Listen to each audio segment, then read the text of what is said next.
Thank you. Last night, Colin Eisner made the comment that he's probably the only person in New York City who's had the same job, the same apartment, and the same wife for 50 years. And I'm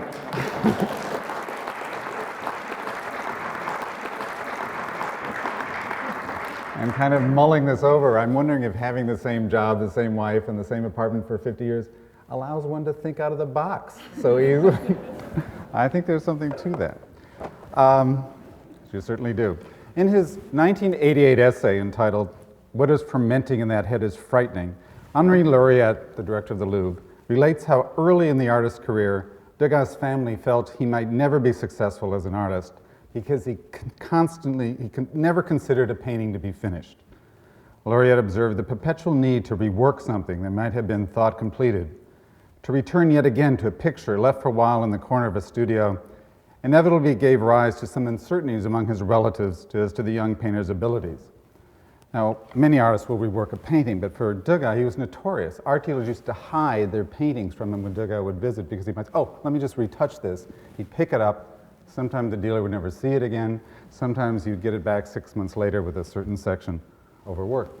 Now the first slide, please. Degas reworking his paintings is confirmed by a number of x-rays. Recently, the Getty Museum acquired this painting called The Milliners, a late work by Degas, and when they x-rayed it, they found, lo and behold, underneath that one figure was another composition, or one figure had been completely repainted, another partly repainted, and the still life in the foreground had been completely redone, changing the iconography of the painting. For some reason, rather than picking up a new canvas and starting afresh, Degas reworked an earlier composition. The original painting from the X-ray dates from 1882. The second version that we now see, in the beautiful version of the Getty Museum, now is dated around 1900 and 1905. So 20 years later, Degas picked up this canvas and reworked it. But what about Degas' wax sculptures? According to an anecdote related by Villard in 1924, Degas was constantly reworking his wax figures and often reduced them to a ball of wax. One question I wanted to try to answer today is, did Degas rework his wax sculptures as he is known to rework his paintings? And if so, did he rework them as commonly as this Villard quote, which is often repeated in the literature, implies? Up until now, there have been basically 6 groups or categories of material on Degas' sculpture. First of all, they're the original works of art, the waxes themselves. Most of them are treasures of the National Gallery in Washington. Some are in the Virginia Museum, some in Fitzwilliam, others in the Musée d'Orsay. There's 68 of these, the original works of art themselves, the waxes. And one of the reasons perhaps Degas used wax and plastiline is because he wanted to rework his sculpture, unlike Rodin, who focused on plasters, which are much harder to obviously rework. There's also a group of photographs taken of Degas' waxes in 1918 by Gautier right after Degas died. He recorded 50 of his waxes, not all of them, but 50 of them. And these are very, very valuable for anybody who's studying Degas' sculpture because they record the waxes before armatures were changed and bases were changed on some 30 of the waxes. There's also a small group of lifetime plasters that have survived, 3 that were photographed by Gautier in 1918. One is in the National Gallery at Torso. These 3 plasters were made using the piecemeal method around 1900, 1903 from Degas' waxes, and 2 of those waxes have survived. But there are those lifetime plasters. And then there are 2 posthumous plasters made by Palazzolo, who was the master caster for Herbrard. After Degas died, Palazzolo made 2 plasters of Degas' Little Dancer, the wax that's in the National Gallery in Washington. And from those 2 plasters, actually one in the Jocelyn Art Museum, Arthur Beale identified as the one that was used then to create all the Herbrard bronzes of the Little Dancer. And some of you may not realize, but Arthur Beale back in the 70s determined that this model set, the model set, now in the Norton Simon Museum, that reappeared in 1970, that was actually used by Palazzolo to cast all of the other serialized bronzes, including the A set at the Metropolitan Museum. So there's this model set and then all the other serialized bronzes. But now, happily, there's a huge new cache of Degas sculptural material that has turned up. 75 plasters. These photographs were taken in December 2004 by Walter Maybaum in the Volswani Foundry outside of Paris. The Vaswani foundry moved there in 1980. It was a huge revelation. It kind of rivals the revelation of the waxes in 1955. Many people don't realize Degas' waxes were thought to have been lost. Rewall and others thought they had just been lost during the casting process, and they actually reappeared in 1955 to everybody's delight. And the Model set reappeared or appeared in 1970. So Degas' sculpture is a way of suddenly this new material arising. When Walter Maybaum took these photographs, he was at the Vaswani foundry obtaining an attestation from Leonardo Benetov, the owner of Vaswani, about where do these plasters come from? When do they come to the Vaswani? Why are they at the Vaswani foundry? Well, Benetov wrote a certified attestation that according to the old foundry master at Vaswani, Sokolovsky, that these plasters were brought to the Vaswani foundry in 1955. He didn't know where they came from, but he knew they came in 1955. And then he said, and were brought there by Palazzolo, and then Palazzolo utilized the Vaswani foundry to cast more Degas bronzes.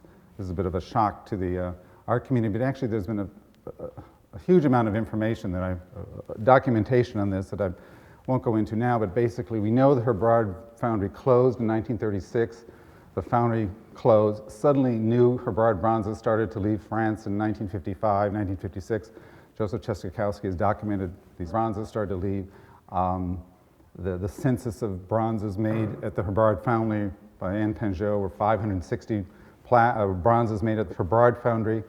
Now they're about 1,200 around the world, 1,400. So, and most recently, Daphne Barber and Shelley Sturman have actually tested some of the patinas on the Model set in the Norton Simon Museum, and even some of the Model set have patinas made, they conclude, at the Vaswani foundry.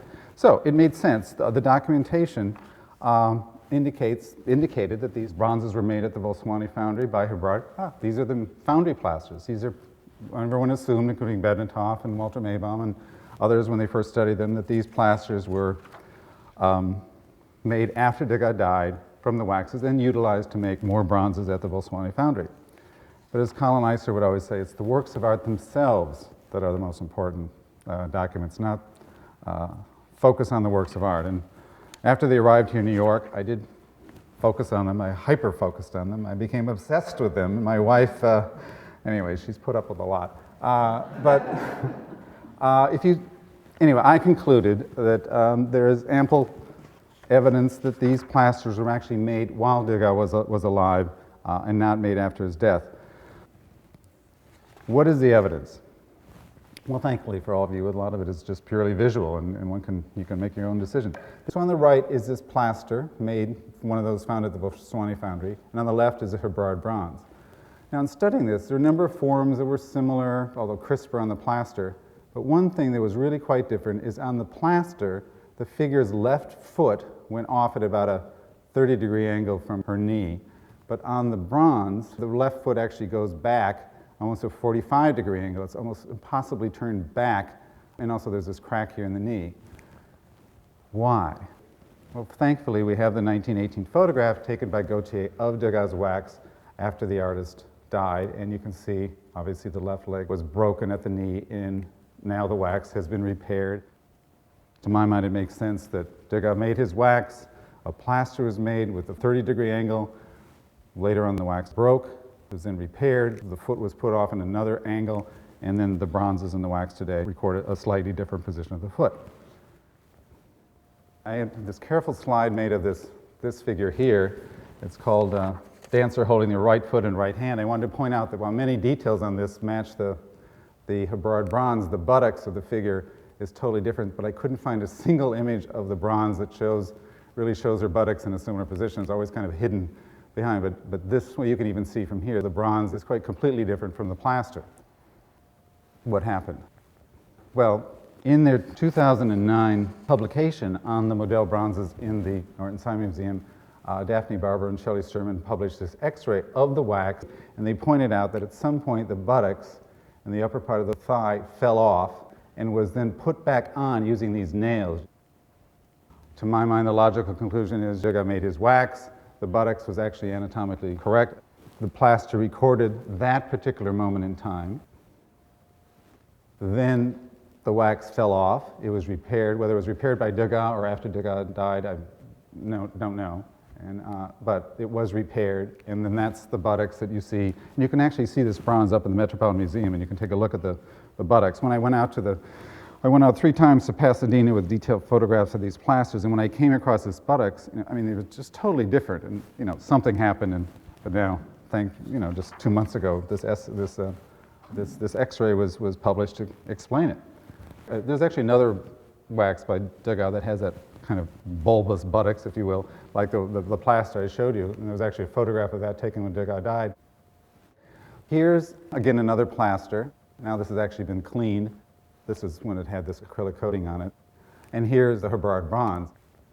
As June Hargrove pointed out, the motifs on the plaster are sharper than those in the bronzes, which indicate they weren't made from the bronzes because they're sharper. They're an earlier moment in time. When I was in the Norton Simon measuring with Sarah Campbell, she was very patient, measuring like the tip of the nose to the top of the foot. Those are the kind of measurements we made, 300 of them. This consistently showed the plasters to be 1 to 3% bigger than the model. And since bronze shrinks about 2% when it's cast, the fact that the plasters were bigger indicated they related to the waxes, they weren't cast from the model set. When I measured this particular one, from the tip of the nose to the base of the foot, the measurement was 8% bigger than the Herbard bronze in the Norton Simon. Oh, something's wrong. Well, last November I went to the Fitzwilliam Museum, and Joe Dillon, the curator there, she said, Dr. Hedberg, the photograph you sent us, it shows that the head on your wax, your plaster, differs slightly from the position of the head on our wax. But she said, but look, and she brought out this X-ray of their wax, and indeed the neck had been cracked, and there was a repair, and it was put back in a slightly different position. But what fascinated me, or one thing I think is kind of clear to understand, you see the base here? The next slide, please. This is the base on the plaster. This is the base on the Herbard bronze, and this is the way the base on the wax looks today.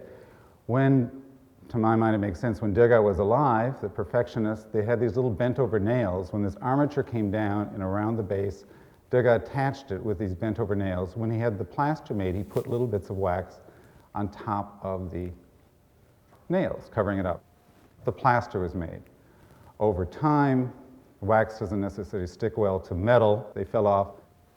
And all of Degas' waxes were moved in 1890, 1912, 1918, and again in 1919, between the time these plasters were probably made and the time the bronzes were made.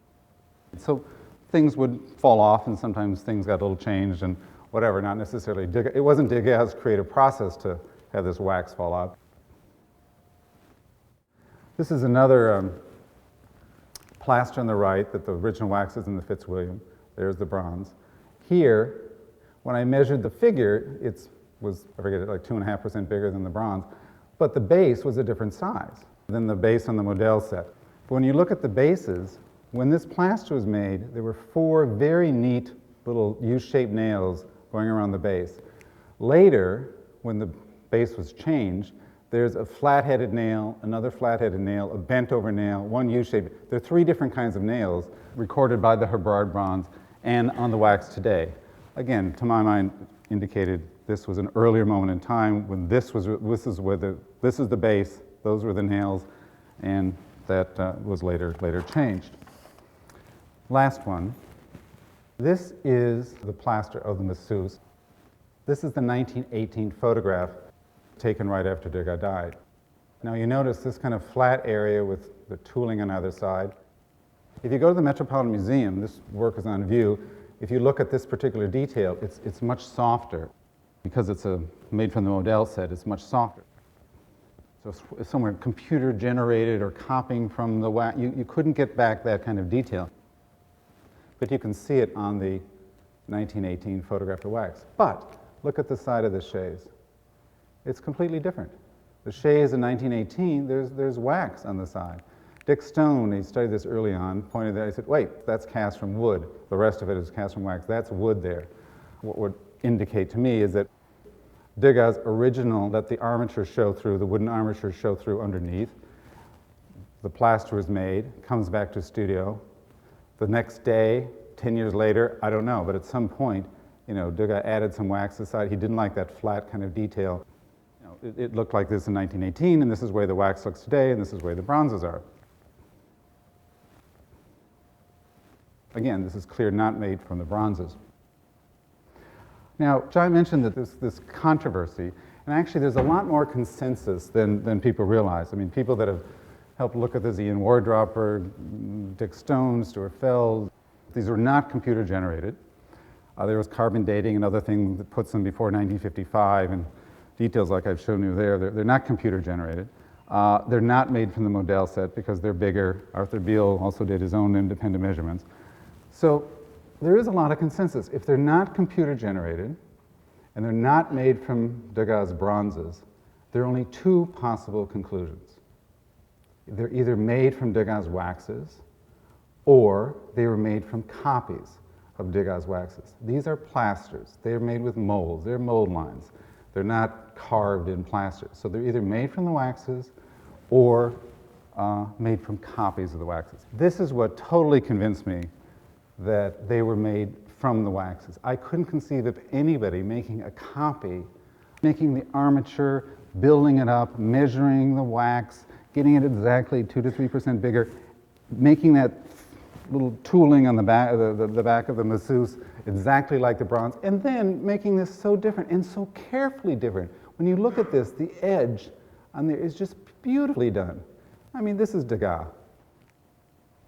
And this is the main thing, the kind of the big concept that, frankly, Steve Nash pointed out to me. Sometimes I so focus on details, I don't get the big picture. But Steve Nash, the former director of the National Sculptures, he said, Greg, the exciting story about these plasters is it shows that the waxes, there's this comment by Duane Ruel where the waxes were, all scattered around Degas' studio when he died in pieces. And people, Steve thought, they're kind of put together and made up and who knows what they are. No, these plasters, being lifetime, they're so close.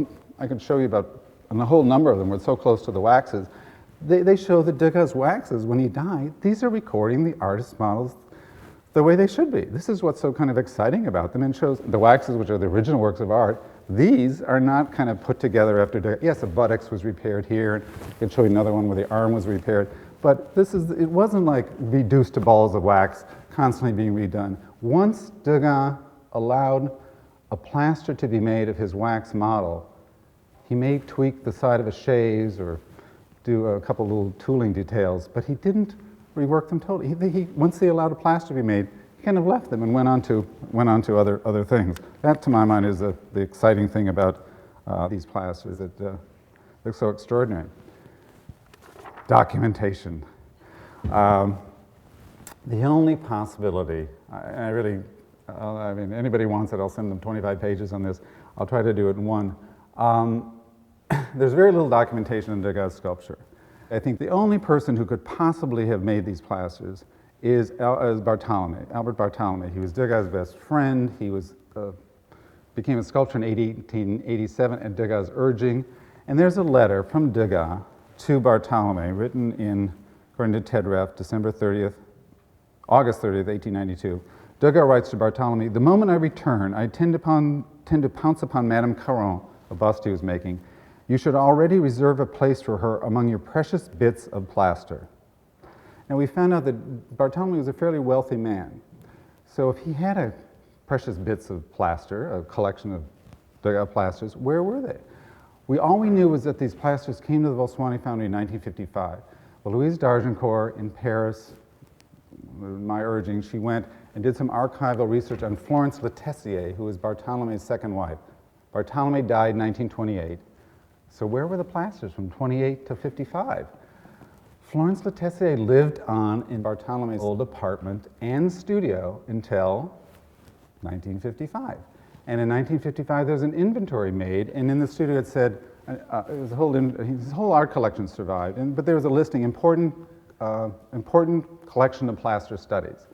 Now, frankly, I think it's quite clear, these are Bartolome plasters, but I think by that time the Degas plasters are already left. But it does show that plaster survived in Bartolome's studio till 1955. And I think that's when they went to the Volswani Foundry by Palazzolo. Plasters in the mid-50s some of them were just destroyed.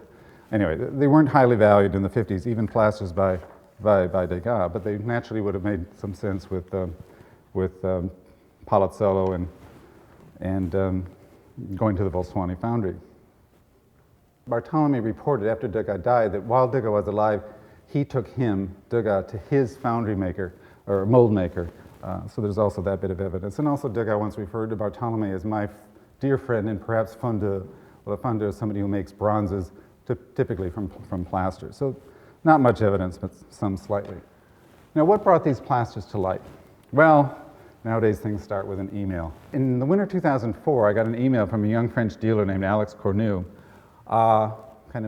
He was a lawyer that visited me, and I helped him out. I said, go around Paris, find some great things. And I kept getting these fake Titians and these copies of Caravaggio. It went on for about 3 months, and I thought, no good deed goes unpunished. And finally, he sent me, this little dancer. Probably if he was a trained art historian, he never would have sent these to me, because he was like, what the hell is this? I mean, these were made in 1997, 1998 by the Volsuani foundry, bronzes. I thought they're so stiff, but I also thought they're so beautiful. I mean, I tend to mull over things, and after a time, I began to realize this is not a fake. I mean, a fake is something that's meant to deceive. This was not meant to deceive. I mean, nobody could think this was a Herbard bronze, besides their stamp Volsuani or whatever, but the bodice was different. The eyelids, this hairdo was completely different. The legs were so much thicker. It's a beautiful work of art, but what is it? Okay, the next slide, please. I, of course, went up to the Met and was looking at their, I mean, I know the eyelids on this bronze were so beautiful. I mean, they're just lovely. They're, and here the collarbone. I mean, I noticed, began to realize the anatomy on the Herbard bronze and the wax in the National Gallery wasn't as precise as the anatomy on this bronze. But how could that be? You know, I mean, I'm used to the 15th century with Ghiberti and Donatello, and this was rivaling. I mean, it was really an incredible piece of art. Next time you're in the Metropolitan, just notice, this is the line of the figure's shoulder on a Herbard bronze. This is her right arm. It doesn't match up. It's pushed back quite a bit. It's almost like a dislocated shoulder. If you look at the 1918 photograph of the wax, this leg is kind of curved. Her knee goes up this way. And look at it the next time you're at the Metropolitan, kind of curved down. People have said, well, the wax had melted, or when it was in the studio, or things happened, it's in poor condition. Well, this was taken in 1918. From the time this was taken, the wax went to Herbard's, 2 plasters were made from it, it went to Herbard's basement during the war, it came out, it came to New York, it went to the Mellon House in Virginia, they had no air conditioning, it went to the National Gallery. The wax looks just like this today. It hasn't suffered in those, since 1918, so why would it change from before that? I don't think it's in bad condition. I think it's like the Getty, the second painting. It's a wonderful, wonderful second version. What really was the most puzzling part was the bodice.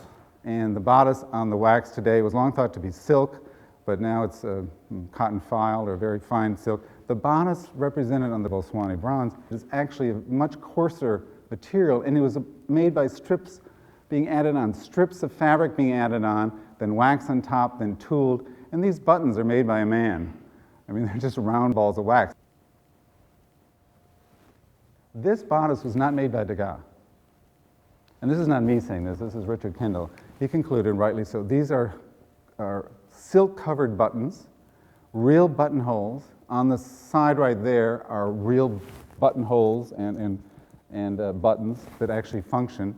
And Kendall concluded that this was added to the wax after the body was finished. You unbutton these, you unbutton those, and you can slip it on. This was created right on the original wax by tooling and putting it on. Could I have the next slide, please? The next time we met, look at the back of the Herbard bronze. Because the bodice was added, like made elsewhere and put on the wax, it doesn't fit in the back. This is the back. Now we're looking at the plaster. This is the back of the plaster that made the Volsuani bronze, and you can actually see right there, real muslin, tooling on top. More time was spent by the artist making that bodice than the bodice that is in the National Gallery. But again, this stiffness, we actually sent the plaster up to Boston, x-rayed it. Meredith Montague pointed out that the leggings on the wax were actually real muslin leggings, that the wax model from which this plaster was made had real muslin leggings. Well, on the wax today, there's no muslin leggings. But it made sense. If Degas had real hair, real tutu, real hair ribbons, he would have put real leggings on the wax. She pointed out the warp or the weave, whatever it is, goes one way on one leg, another way in another. So it wasn't like real leggings were stuck on. These are pieces of muslin added on, and you can see tooling and where wax is put on top, and the same with his bodice. And then that crazy hairdo. In May of 2004, I flew to France, looked at one of these bronzes that was in a private collection, came back in the fall. A client, we were going to the Biennale, he wanted to buy one. I said, wait a second, we then worked out a whole Herschel Nadler information sheet. He bought it, he kindly lent it to Herschel Nadler. I asked Elliot Goldfinger, who's author of Human Anatomy for Artists, published by Oxford University Press, to study the bronze, study the Met. And he concluded that the model represented by this Volswani bronze was after a live model. The model represented and he's an artist himself, at the Metro was more configured and he pointed out all these anatomical errors that were correct here, exact. I mean, he used all these terms that I'd never even heard of, sternoid, mastoid, this and whatever, but more anatomically correct. But the thing that kept bothering me again was the stiffness. But in a way, if you think about it, the most radical thing you could do in 1881 is to make a figure that had level shoulders and level hips. Think of the Musée d'Orsay, going through the museum, all those contrapposto poses, those beautiful hand gestures, Rodin and others. The slides we've seen today, 1% of them would have level hips and level shoulders. I mean, this was, from the Renaissance on, Bernini, Mannerism, the Rococo, French Renaissance, right, Delacroix, whatever. This kind of lack of hand gestures, the level shoulders, level hips, this was a radical thing in 1881. And then finally it occurred to me that it made so much sense to have the Degas in 1881, when he showed the little dancer, put it in a glass vitrine. And it made so much more sense to have a sculpture with a four-sided stiff pose in a glass vitrine than the second version that has a contrapposto pose. So now we'll just skip along. Next slide. A drawing in the Morgan Library. This is the drawing with that hip versus the plaster. This is the same drawing versus the Model bronze without a tutu. This is the drawing in the Louvre. Level shoulders, very stiff. Look at those thick legs. This is that drawing compared to the plaster found at Volswani. This is the same drawing versus the contrapposto pose of Degas' second version, which is wonderful, flowing free, but a second version. So what we have, in effect, is, like the Getty painting, two wonderful versions. This is like the X-ray of the painting in the Getty Museum, showing an earlier version. The two most criticized works of art of the 19th century were Ingres' Napoleon and Degas' Little Dancer. They have something in common. When Ingres did his Napoleon, people were so upset because he took the man of the people, Napoleon, and he put him up on a pedestal and gave him a frontal iconic pose. That's the same reason people got so upset about Degas' Little Dancer. Taking this little dancer, giving her a pose, they talked about like a religious experience, like a Spanish sculpture. Putting her up on a pedestal with this frontal iconic pose, this is what made it truly revolutionary. And the next step after this, think about it, is, well, of course, there's Seurat and all those stiff poses or whatever, and the Grand Jatte. This is the Museum of Modern Art. They say modern art started in Paris in the 1880s, and I think Degas' sculpture was right there at the beginning. And after this comes Duchamp's toilet and Andy Warhol's soup cans. Thank you.